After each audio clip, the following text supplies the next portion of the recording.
Assalamualaikum warahmatullahi wabarakatuh. Selamat malam yang terhormat Ibu Ika Vanessa Siagian SPD MLI selaku tutor mata kuliah Filsafat Ilmu.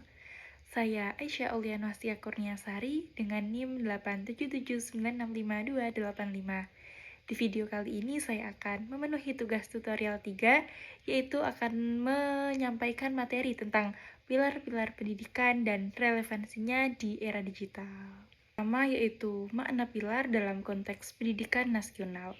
Istilah pilar dalam pendidikan bermakna sebagai dasar utama, pondasi atau acuan, penopang yang menjadi landasan untuk berjalannya seluruh sistem pendidikan. Tanpa pilar yang kokoh, utuh, dan nilai-nilai yang ingin dibangun dalam pendidikan akan menjadi tidak jelas, lemah, dan mudah tergoyahkan oleh perubahan zaman. Pilar pendidikan berfungsi sebagai kerangka dasar yang menjamin pendidikan tetap berpegang pada nilai luhur dan bisa membentuk karakter anak-anak bangsa.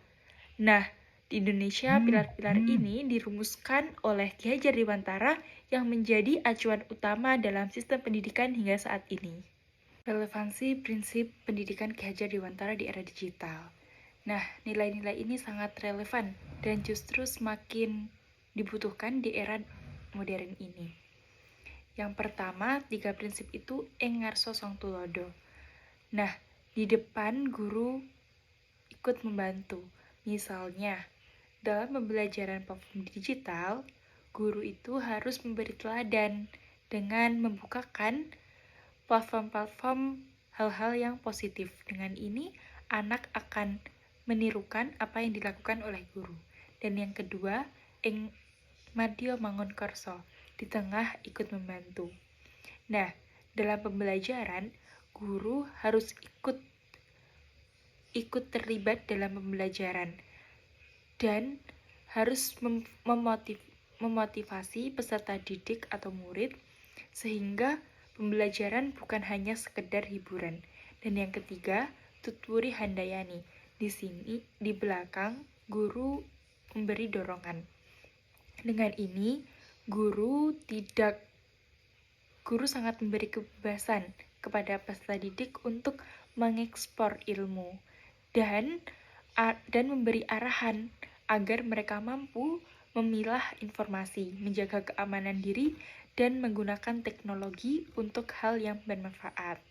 Prinsip ini mengubah peran guru bukan hanya sekedar mengajar, tetapi juga pembimbing atau pendamping yang memfasilitasi pembelajaran di tengah kemajuan teknologi. Dalam penerapan prinsip pendidikan di era digital, pasti ada tantangan. Apa aja sih tantangan itu? Yang pertama, dalam pembelajaran daring, banyak pendidik yang masih gaptek atau belum menguasai teknologi dengan baik, sehingga sulit menjadi teladan atau membangun semangat peserta didik. Literasi digital rendah. Peserta didik mudah terjebak pada informasi palsu, konten tidak pantas, atau penyalahgunaan teknologi.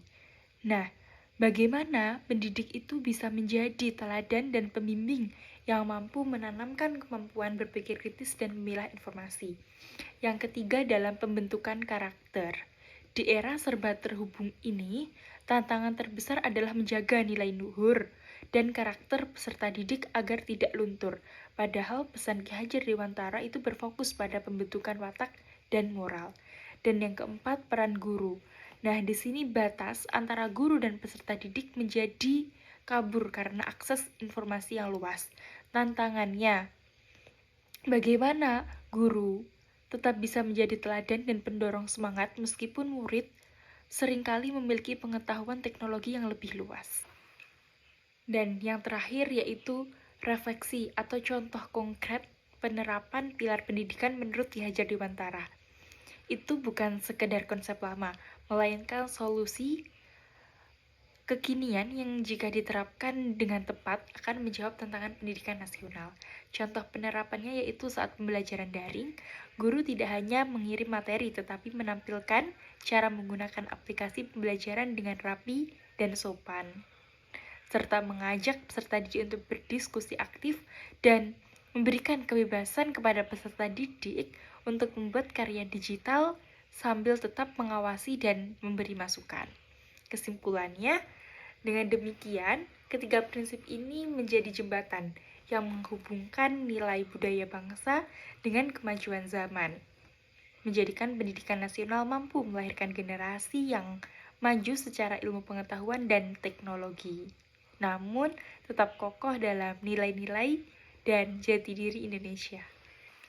Terima kasih materi yang saya sampaikan. Wassalamualaikum warahmatullahi wabarakatuh.